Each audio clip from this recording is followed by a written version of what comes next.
Okay, so this is a nice little tool here.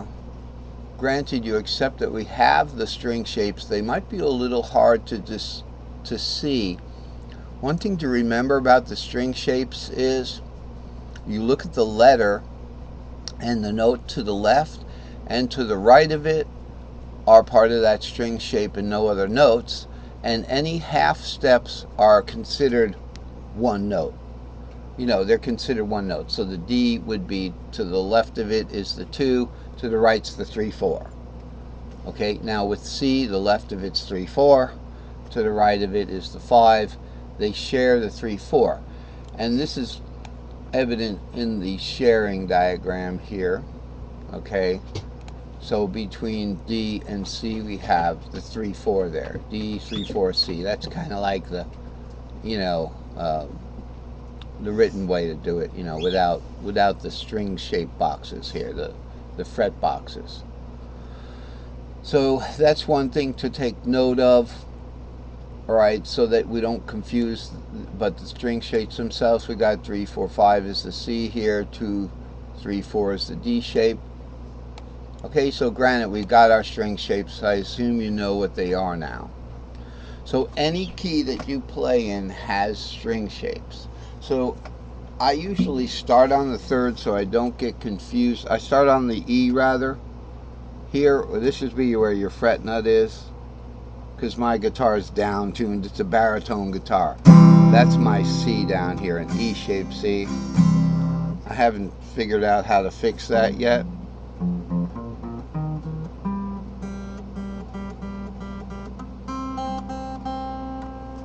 Okay, so that C shape could be any key. All right, key of G.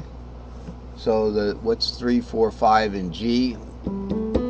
It's in the key of G. 3 4 5 is B C D.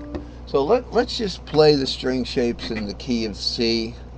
Okay, so in the key of C, here's the key of C. The string shape of C is 3 4 5. String shape of A is 5 6, sharing the 5. The string shape of G is 6 7 root, or C again, sharing the 6. The string shape of E is 7 root 2, sharing the 7 root with the G. Okay, sharing the 2 with the D is the D shape. 2 3 4, and then back to the C shape, sharing the 3 4 with the D shape is the C shape. 3 4 5. That's all the string shapes are these little groups of 3 notes, except only 2 notes with the A. Notice how they climb. They almost climb like a ladder, where instead of climbing it step by step like that, you're going up one and then bringing the foot up like that, up another and bringing the foot up like that. So you're not going anywhere until you bring both feet onto one rung. It's like climbing the ladder one rung at a time, instead of going faster, where you would go every other rung. So when we go up the ladder, we start with C, we go, and then C to A. Okay, then A to G, then G to E, then E to D shape. Start again at C shape. C goes to A again. A shape goes to G shape again. Now we have to warp up. G shape goes to E shape again. Sorry, you got me on that one. There's the G shape. G goes to E shape again encaged. E shape goes to D shape encaged. D shape goes back to C again. Right? Okay, so there you got to watch out for that. I might have messed up the top one. When you get to the tuning warp, it's easy to mess up. But that's how that goes. We went from C shape to A shape, to G shape to E shape, to D shape. Now notice we have the same number here. So let's just do the first two up to that 6 again. So we got 3, 4, 5, and now I'm just changing fingers. 5, 6. So that's the only reason I doubled the 5. But now going back to the pattern 6, we got the same note here. It may not sound the same, but it is. Guitar's a little out of tune today.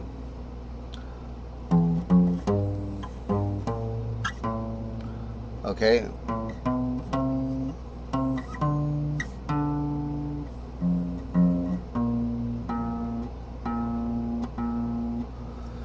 So there's a shortcut to this, but what I wanted to teach you and what I want you to know is you can go up in caged. You don't have to go up in fifths.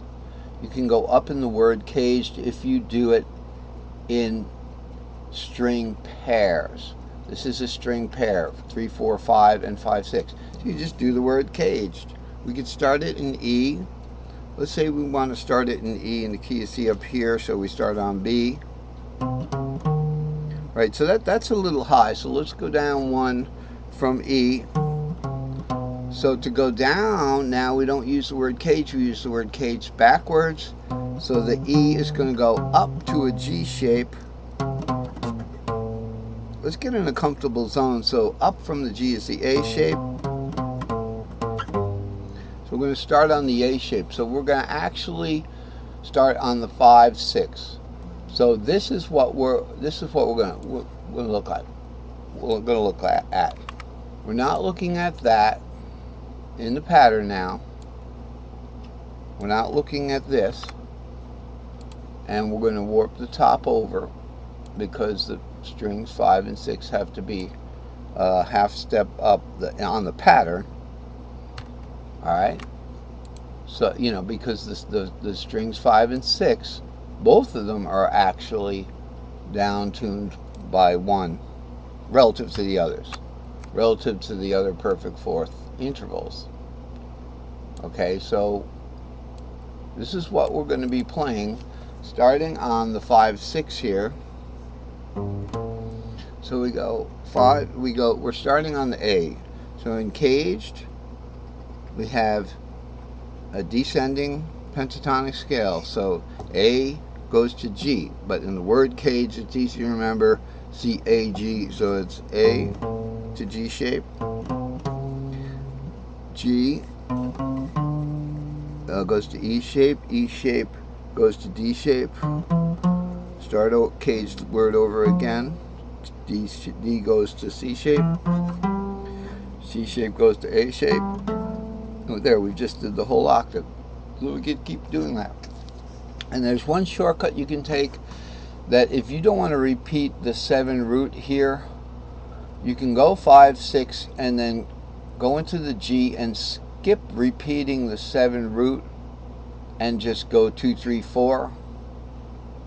But if you're playing like a musical groove or something like that, say so we're starting the A shape, so let's say we start something in like A minor.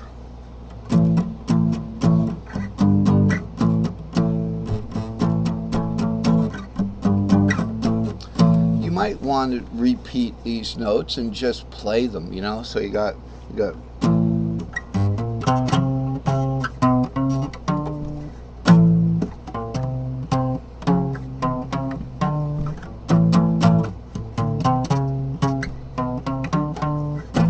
see what I'm saying? But if you don't want to do that and you just want to continue up the scale, you can skip these guys and just go up in fifths. So it'd be